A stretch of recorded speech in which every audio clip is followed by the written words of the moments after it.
government has moved to support ride-hailing services, which are gradually catching on in the country. According to the Ministry of Transport, the entry of such services are necessary to rid the country of overage vehicles as well as complement the government's digital transformation agenda. The Deputy Minister of Transport, Frederick Adum, spoke at the launch of the Trips Ghana, which is a ride-hailing service which offers the opportunity for both drivers and users in the form of increased choices and lower-cost transport services.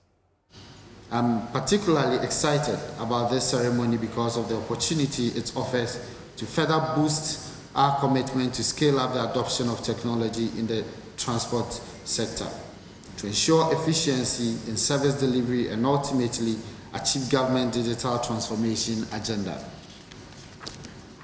I must emphasize that it takes a lot of planning, commitment, and willpower to start, nurture, grow, and sustain a business of this nature, especially in the era of COVID-19 pandemic and its effect on the transport and logistics value chain.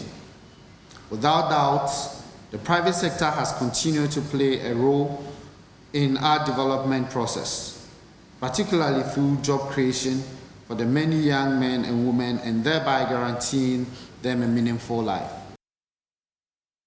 Of course, Trips gives users the opportunity to book a bus plying their route without any hassle. The co-founder and chief executive, Onyeka Akuma, said the entry of the service seeks to provide convenience to transport users.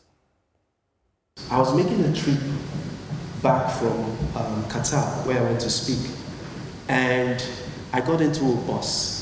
Now, I didn't plan to get into a bus that day, but my other co-founders wanted me to experience what people go through on a day-to-day basis with buses. I had a panic attack. This was in Lagos. In Lagos, there are buses we call Danfo. They are the yellow buses. Why did I go into a panic attack? I found myself holding the door of the bus from falling off. I'm the passenger.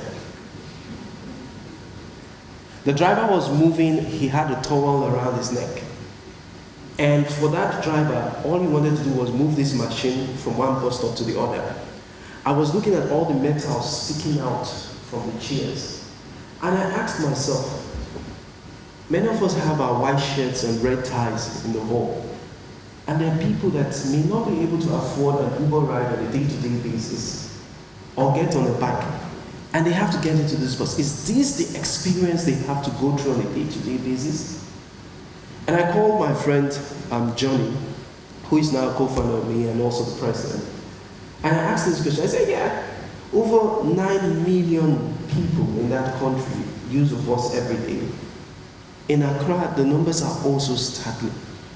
And they have to go through this on a day-to-day basis with no predictability about the availability of the buses, with no assurance that when you get to the bus stop, even if rain is falling, that you get the bus.